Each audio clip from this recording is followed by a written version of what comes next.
Hello and welcome to Trading Hour. I'm Sonal Bhutra. With me is Vivek Iyer. Well, after that stellar rally that we saw on Friday, markets have come in for some profit booking today. Nifty is at the day's low right now. It's down around 114 points. The mid caps are outperforming. We don't have a lot of individual sectors which are doing so well. Hardly many in the green today. Nifty Realty has made a comeback, up around 2%. Media is doing well. PSU Banking Index also contributing to some gains, but the private banking index is not the one which is supporting so much today. We do have the metals, which are the top loser in terms of movement today. But yes, overall, this is something which was expected largely. But the mid caps and small caps, they have also made a comeback, and small caps surging as usual. Good morning. Absolutely right. Mid cap and small cap. So the outperformance there has resumed, like you mentioned. Now, bulls would have anticipated and would have hoped, after the kind of comeback that you saw on Friday, that they would have hoped to actually go out and build onto the gains, or at least stay flattish. But what's actually happened is that almost a 100-point downtick as far as the Nifty is concerned. But despite that, quite a lot happening, as far as individual stocks are concerned. One particular name is Afcons Infra. One of the second largest, in fact, the second largest infra company, capital goods also, does quite a bit of infrastructure works in India. Now, that particular company got an order win. And at the back of that, seeing quite a bit of an up move today, almost 4.5% higher. The other pocket, very select pharma stocks are doing well, a bit of a comeback as far as Aurobindo is concerned. And Vocard, on the back of that positive clinical trial, when you're talking about Vocard, it's up 10%. Aurobindo up 1.5%, Vocard up 10%. And the other stock, Dixon Technologies continues to go up and, announce JVs with various MNCs, various manufacturing OEMs. And on the back of that, that stock today is up 4%. But moving on, we have quite a lot lined up on the show. First up, Abhishek joins us now to tell us more on the banking sector's business momentum for the month of November. Abhishek, take it away.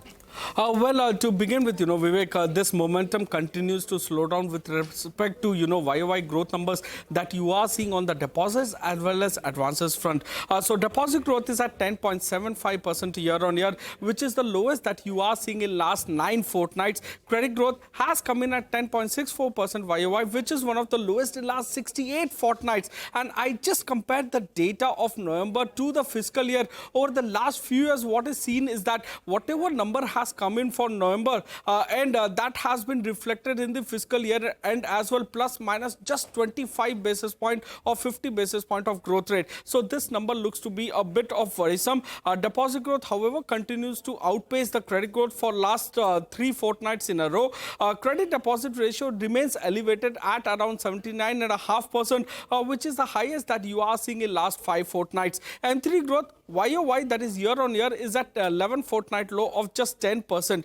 Deposit to M3 ratio, that is at 83.25% when compared to 83.1% that RBI showed, in the fortnight ago. With respect to the numbers being ex SDFC Limited, the deposit growth is at 11.1% YOY and just 0.76% on a fortnight basis, a 9 fortnight low with respect to the growth rate over there. Advances growth is at 11.8% YOY and 0.9% sequentially, that is a fortnight ago, which is a 37 fortnight low with respect to the growth rate seen over there. So calculation shows that the X of SDFC Limited, the credit deposit ratio is at 77.7% when compared to 77.6% that the sector had reported a fortnight ago. Back to you.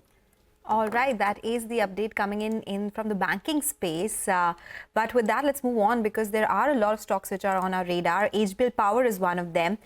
Vinny is joining us to tell us why the stock is in focus. Vinny. Good morning. So yes, HBL Power is in focus after the bagged a big order that is coming in on from the Chitranjana Locomotive Works. And now this is a 1,522 crore value order win that they have. This is for supply, installation, commissioning, and this is a Kavach order that is coming in. So that is train collision and avoidance system. That is also known as Kavach. It's a big order win, 1,500 crores. This order is pertaining to mainly installation of around 2,200 locomotives, and it is expected to be, they have to complete this within 12 months. So by next year, they should be completing this. Do not forget that for HBL Power, around as of now, FY24 numbers that I'm looking at, it was 24-25% of the revenue contribution came in from this segment. That was the electronics segment, which included Kavach electronics as well as chargers. So surely an interesting one to watch out for, given that they've seen an increase in terms of a lot of orders coming in on the railway system side, and HBL Power is buzzing in trade. Thank you so much for that, Winnie. Well, the next stock on the radar is one from the insurance space. Max Financial is buzzing. This on the back of a positive report coming in from Jefferies. Yes, joins in with more details. Yes, the rebranding exercise largely done. Well, that exercise is largely done, and that is what Jefferies has spoken about as well. First, I'll start with the target price that they've given. Very interesting one. They have a buy rating on the stock, that is Max Financial Services, with a target price of 1660 rupees per share. Now, interesting to note that there's a potential 40% upside from the current market price as far as Jefferies' target price is concerned. As you said, of course, the partnership has been largely done with Axis holding nearly about 20% stake in Max Life Insurance, the life insurance subsidiary of Max Financial. What Jefferies feels is that the refresh in the identity could enhance brand recall, especially in the tier 2 and tier 3 zones where banks, that is Axis Bank, is strong in terms of its network. Now, there are three things according to Jefferies where Max Financial and Axis Bank could take benefits out of. One is exemption of the term protection from GST, which is in the works. Second one is allowance of composite insurance license, and the third one is merger between insurance and other non-insurance companies. Finally, they are a little skeptical, a little cautious as far as norms on bank assurance is concerned, and they say that that will be watched out because Axis Bank drives 45% of the APE for Max Life Insurance. Valuation, according to them, is attractive at about 8 times price to VNB. Okay, all right.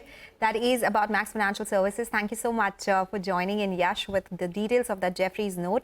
But Winnie's back with us. Wockhardt is also in focus. It is on the back of a successful use of drug Xenic. Tell us more about this, Winnie. How big is it? The stock is up 10%. Absolutely. So this drug, Sensex, is actually a cancer drug that is used, that they were been trying on. And, if you remember when this drug had come into play and they had spoken about launching this drug, we had already seen the stock run up. Post that, a sharp run up had come in. So this drug's name was Xenic, and it was WCK5. 222 was the name. Now, obviously, this is a successful use that has come in. They said that, they tried it on patients who have successfully done this and then have gone forward with other treatments, which has worked out well for them. Now, this drug is nearing a completion of phase 3 study for its global registration as well as marketing authorization. So, any positive sign in terms of successful use of this drug becomes a positive for the company. Till date, they've tried on 45 patients that have benefited under the compassionate use of the drug as well. The new drug discovery portfolio also is focusing on a lot of unmet needs of this antibacterial drug, which is effective and as a super bug also, for super drug also. So keep an eye out on Wockhardt because this one is a very big and important drug for the company. So positive news, even a small one, is turning out to be a very big move for the stock. That's why we're keeping an eye out on this one. Thank you so much for that, Winnie. Over 7% higher as far as Wockhardt is concerned. And now it's time for the Growth Code, an initiative by Grow and CNBC-TV18 designed to provide you with valuable trading strategies. This week, CNBC-TV18's Nigel D'Souza sat with Vishal Mehta, CMTN founder, market scanner, to understand the importance of a well-defined strategy or edge.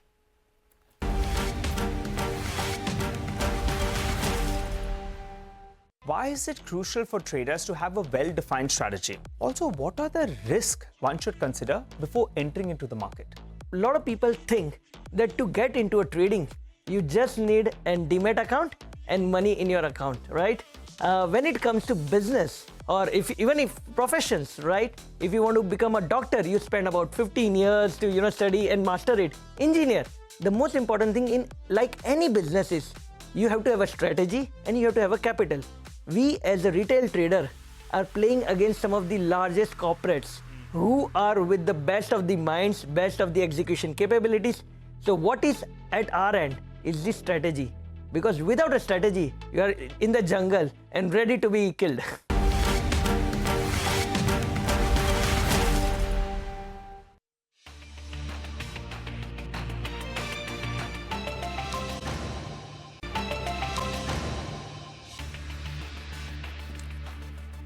Welcome back to Trading Hour. Well, even as we speak, markets continue to trade with minor cuts. The Nifty down almost 0.4%. Well, select auto stocks are the ones that we are focusing on. Have a look at some of the names. Auto stocks under quite a bit of pressure. Bajaj Auto, Hero Motor, Escorts. All of these names actually trading near the day's lowest point. We had the management of Chola Finance earlier in the day, but that particular stock, too, is seeing a bit of selling pressure, down almost 1.6%. in the session today. But moving on, we have Manisha Mamtas. We are shifting focus to the commodity space, and today you're focusing on Bitcoin. Oh, yes, I am, because today is a day when you're looking at yet another all-time high. You know, once we did that 100,000, it only has been making higher highs from that. People did think that once 100,000 is done and it's a psychological level, you could be looking at a big profit taking, but we haven't seen that yet come in. And if you look at the prices today, we have seen $106,000 in cents of Bitcoin there. Well, the US president-elect has suggested that Bitcoin could make its way as a Bitcoin strategic reserve within the forex reserves as well. That clearly has boosted the prices therein. In any case, since the time Trump has been elected as a president, well, you have seen prices continue to go up. Trump also has promised to make US the crypto capital of the world. Also, when you look at the overall prices, we've seen nearly 40% of gains since the US elections, and it has seen $12 billion of an inflows in the US listed Bitcoin ETFs as well since the US election. So clearly, the mood has been quite upbeat, the kind of statements and the kind of moves and the kind of money flow that we have seen come in here. The other factor that the street will watch out for is the dollar index, which is off its 3-week highs. And this is ahead of the US Fed meeting, which is on 17th and 18th. And there is right now a 93% probability of a 25 basis point rate cut. And that augurs well for most of the dollar denominated asset classes, including commodities and cryptocurrencies as well. Well, if you look at the overall markets, then we are looking at $2 trillion of a market cap for Bitcoin and an all-time high of 3.88 for the overall cryptocurrencies as well. In this year until now, it has been a year which is the best in a decade, really, for cryptocurrencies. You have seen Bitcoin prices gain up by nearly 147%. Ether is up 77%. Even better gains coming in for Binance and Solana and Ripple, which are also platforms for cryptocurrency and tokens, have seen nearly 200 to 300% of gains as well within this year itself. God, look at those gains, right? 147% to around 300%. That's the kind of moves you've been seeing in the cryptocurrency space. Thank you so much, Manisha, for joining in with all those details. We're talking about record highs. The other record has to be what Gukesh has done, sealed the championship in the last classical game after defending world champion Ding Liren, who blundered towards the end of the game. Both had won 2 games each in the 14-game championship. They were tied until the last match with 6 points each. Gukesh has broken the record held by the Russian Garry Kasparov for nearly 4 decades, who won the title at the age of 22. The prodigy from Chennai is also only the second Indian after Vishwanathan Anand to win the title. He started playing chess at the age of 7 and earned the Grandmaster title at 12.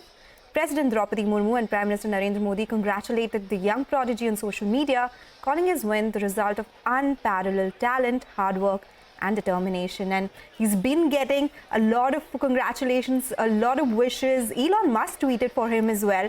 And of course, all the Indians very proud. And there have been celebrations since the time this has been announced as well. So our world chess champion is returning home.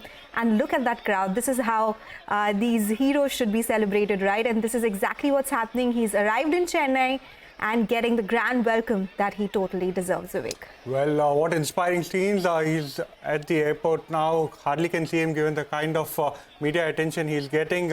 The youngest chess champion, that we've actually seen, and second after Vishwanathan Anand in India itself. The very inspiring scenes. What's actually even more inspiring is the fact that he's actually the youngest to do it.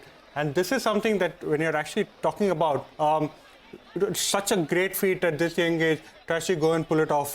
We'll wait for more visuals, but it's very inspiring. This point of time, we'll move on. We'll slip into a break. When we return, we will discuss market technicals with Soni Patnaik of JM Financials and also discuss her top trading bets.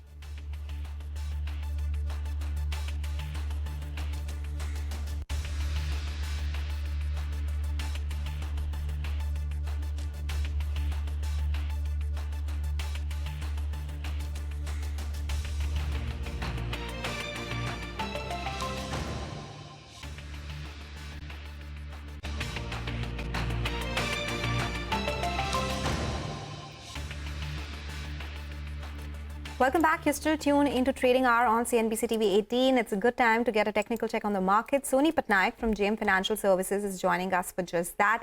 Soni, good morning. Thank you for joining in. Well, what is explaining the market moves right now? Do you think after that stellar rally that we saw on Friday, this week could be a little different? Important levels that you're watching out for on the Nifty and the Bank Nifty as well. Hi, good morning, Sonal and Vivek. Thank you for having me on your show. So I think Nifty, after the stellar move that we saw on Friday, right now it is just bit of a sideways trend between 24,600 to 24,800.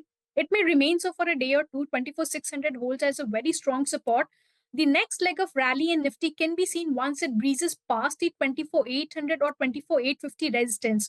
Above that, we can see Nifty heading towards the 25,100 mark, and it's quite important for Nifty to look forward to these levels as long as it holds and defends the 24,600 support. So I think we'll get there. It's just a matter of a day or two. And similarly, on lines, we can see Bank Nifty also in a very range bound movement.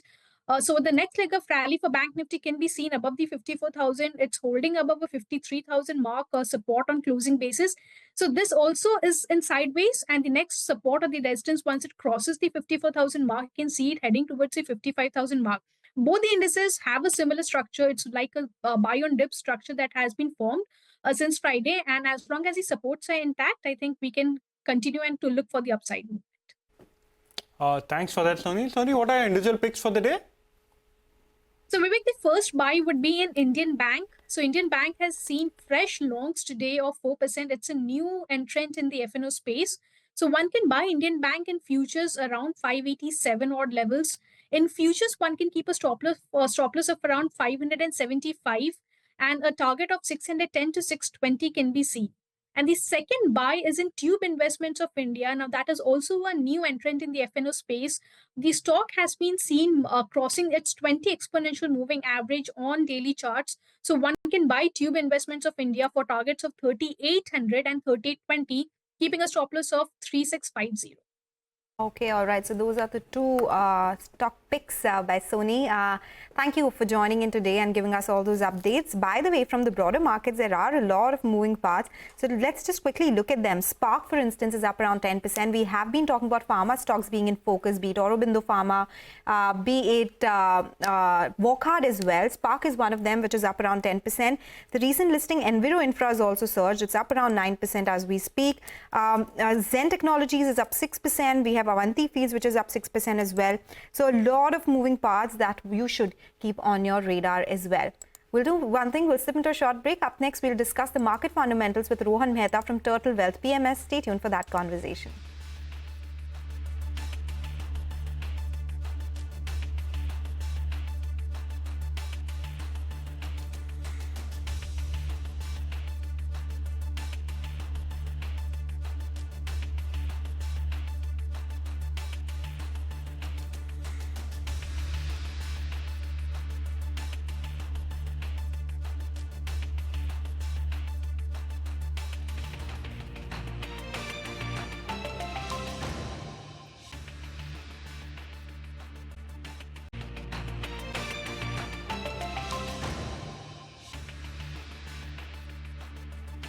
Welcome back to Trading Hour. Well, one particular stock from the metal space that saw quite a bit of a sell-off last week was National Aluminium or NALCO. Last week, the stock cooled off from levels of almost 260 to 230.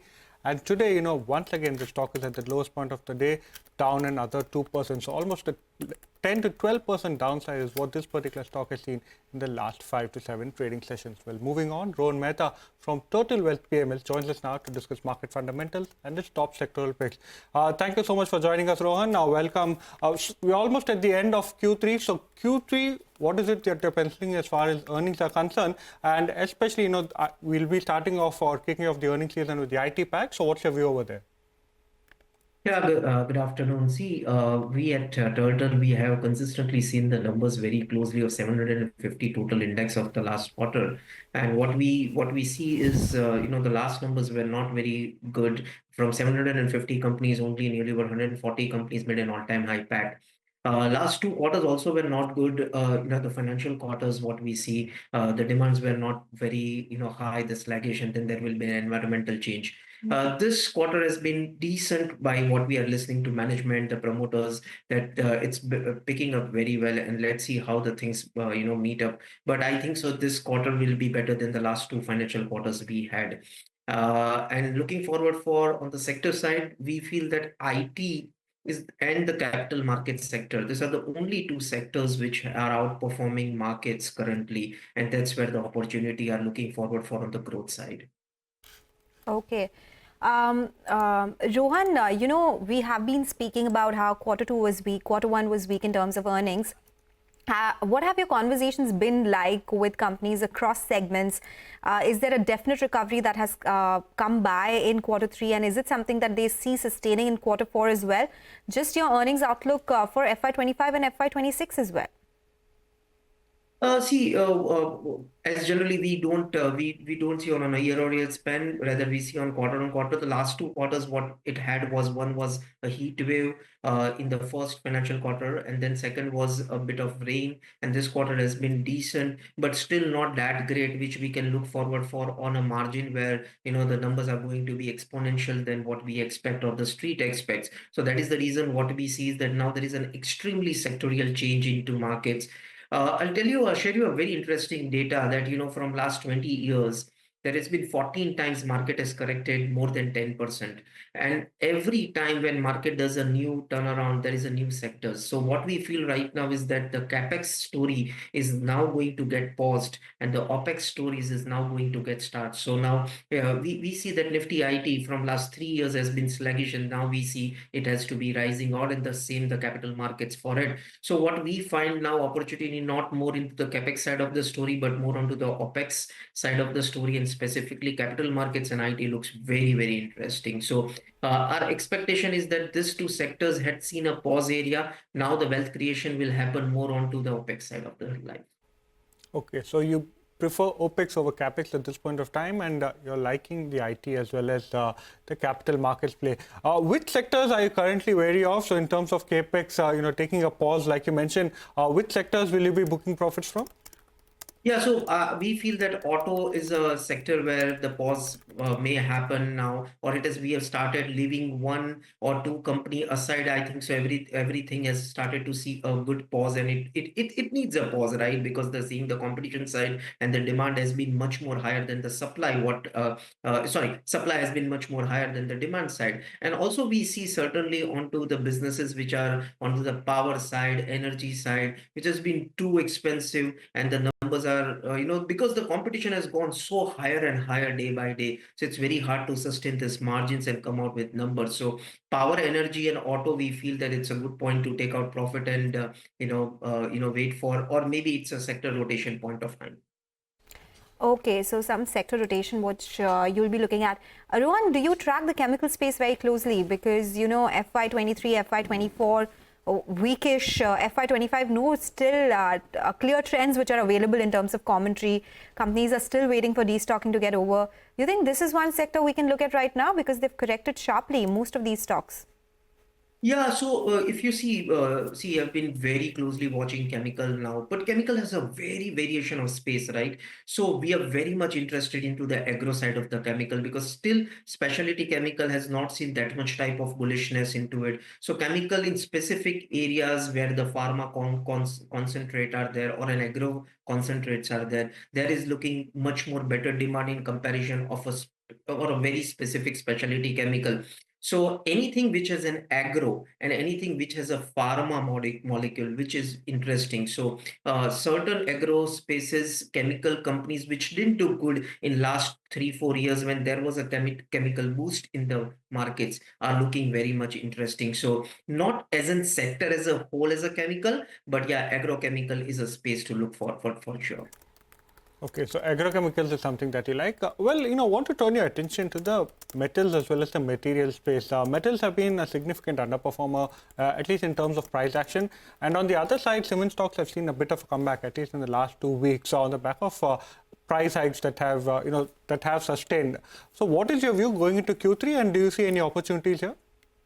So, I was just, with yesterday was one of the biggest TMT bar and, distributor of India. And I was talking the way the, metal prices have dropped at the lowest, specifically in the iron ore and, all the specific metal side. And they were onto the expectation that this is the lowest and that there can be a revival. So we would be expecting somewhere around, a revival in this space because the price has hit very badly. Of course, the China factor and the demand also has been sluggish. So maybe not this quarter, upcoming quarter can be interesting to it. But one space is still very much interesting in this area is stainless steel and saw pipes. So these are the two areas because again, metals are too vivid to talk about it. But in a macro side, I think so. This two space of stainless steel and saw pipes are interesting.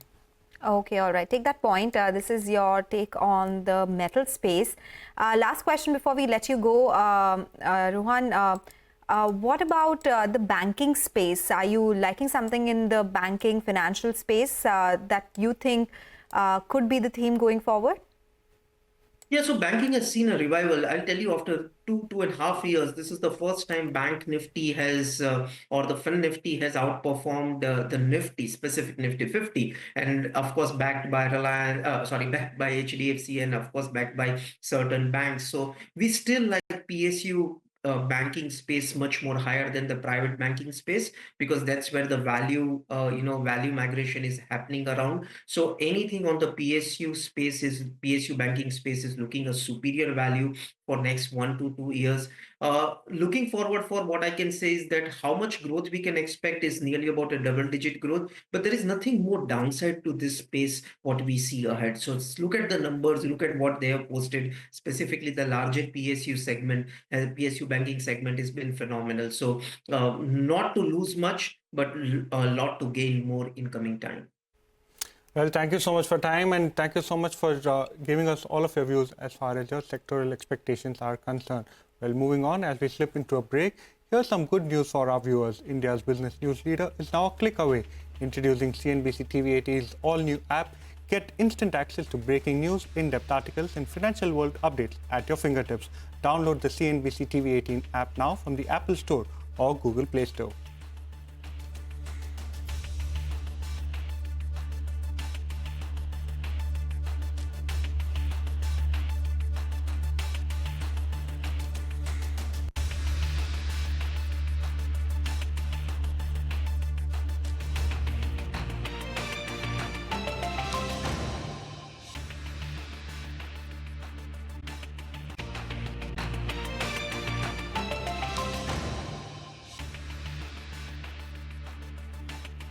Welcome back. You're still tuned into Trading Hour. Well, it's time for a CNBC TV18 exclusive. Parikshit is joining us to detail with all the details on Bajaj Auto's EV game plan and the vision going forward. Parikshit? Well, yes, Bajaj Auto is gearing up for a series of electric vehicle launches in the two-wheeler, three-wheeler and electric cargo space as well. In fact, they're targeting exiting FY25 with a total capacity of 500,000 vehicles per year. So by early FY26, they expect a capacity of 40,000 units per month, and they want to sell about 5 lakh electric vehicles in total in FY26. Now, what we are being told that the sales will be significantly bolstered by new launches, especially the e-rickshaw, which will be launched in Q1 of FY26. The new Chetak will be launched this week, and there could be several Chetak launches and electric three-wheeler launches coming up as well. We also hear that the company may come up with a whole new EV brand for their electric three-wheelers, just the way they positioned the electric scooters under the Chetak brand to give them a different brand identity. Similarly, electric three-wheelers from Bajaj Auto will be positioned under a new brand to give them a separate brand identity altogether. The new Chetak scooter, we're told, will have a bigger battery, will be better on performance, higher range, and will give more value to customers. Bajaj Auto has sold over 1.7 lakh electric vehicles across two and three-wheeler segments till now in this fiscal, and the aspiration is to increase it much more in the coming months. The company has already become the largest EV OEM by volume. They've displaced Ola Electric in electric two-wheeler sales this month to get the top spot. Thank you so much for that, Parikshit. A very important story coming in there. The stock has recovered from the day's lowest point. Well, moving on, Aurobindo Pharma is buzzing today after its subsidiary received a nod from a European agency over a drug. Winnie joins us for more details. Yes, absolutely right. Aurobindo Pharma's arm, UltraTech, has received this European body's nod for a biosimilar drug, and this drug actually is called Zephyllitile, and it is a filgrastim biosimilar drug. Now, there are two more products also that the company has highlighted that are under review, and similar versions will be also coming out. They are with the same agency, that's the EMA, that's the European Medicine Agency, which does give the approval. So they're expecting more positive news flow coming in, and this one is surely a positive here for Aurobindo Pharma. Now, what Goldman Sachs is highlighting that why is this biosimilar, even though it's smaller for Aurobindo Pharma, it's important because this indicates that the management has been working towards a biosimilar side, and now they can start monetizing their biosimilar drugs as well, and on that front they can start monetizing that segment. Firstly, one company has invested almost $400 million in this biosimilar projects as well over the last few years. So it's an important one coming in here, and monetizing and getting more value from this segment also will be interesting. Okay, all right. That's interesting. Thank you so much, Vinny, for joining in with all those details. Pharma definitely seems to be the flavor of the day as well. By the way, take a look at the market. Steady where, while it is steady at those levels when we started the show, the Nifty is down 124 points. Mid-caps are outperforming. There is a slight recovery that we've seen, but that also has been sold into. Other than that, if from the broader markets, we look at some of the stocks which are in focus, Gulf Oil Lubricants should come up for you. It's up around 5% as we speak. Puravankara is logged in upper circuit. It's up 10%. We spoke about Wockhardt earlier, but the other names include the likes of these feed companies, shrimp feed companies, Avanti Feeds, there's Apex Frozen Foods. All of them are buzzing in trade. We'll just try and understand whether there's a fundamental shift that we're seeing here, but the entire sector has been buzzing in trade today. But time for a short break. When we come back, we'll get you more on the markets on the other side. Stay tuned for that.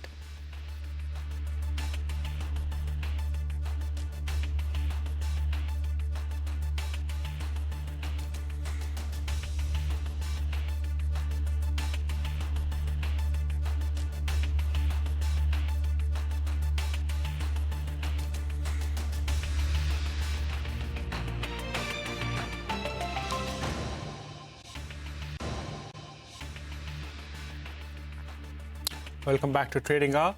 Well, as the year comes to an end, and to understand how calendar year 2025 will pan out for the markets as well as the economy, earlier today we spoke to Gautam Chachuria, the head of Global Markets India, and Tanvi Gupta Jain, Chief India Economist at UBS Securities India. Let's listen in to excerpts from that conversation. The growth momentum in India is clearly slowing, and I think early 2025 we'll get to know what is the likelihood of US imposed tariff hike on China, and that will definitely lead to more downside risk, not only for India but as well as the global economy. So I would say India definitely needs a monetary as well as a fiscal policy support. Fiscal policy at this point, we have seen the government capex spending has been lagging. Year to date, capex is down 15%. Even if I expect that the government will be increasing the capex spend by 30% the remaining 5 months, the full year capex is only going to be 4%. So clearly, I think at this point, there is definitely a need for monetary policy support as well. We have a 75 basis point rate cut expectation starting the Feb policy of next year. Obviously, a focus will be more on how and the timing of the rate cut, especially with the weaker FX. But looking at the real policy rate in India, adjusted for the GDP deflator, at the upper quartile or the 10-year upper quartile, definitely there's a room for a rate cut in this cycle. 2025, which way would you be leaning? Mid-single-digit returns or high single-digit returns?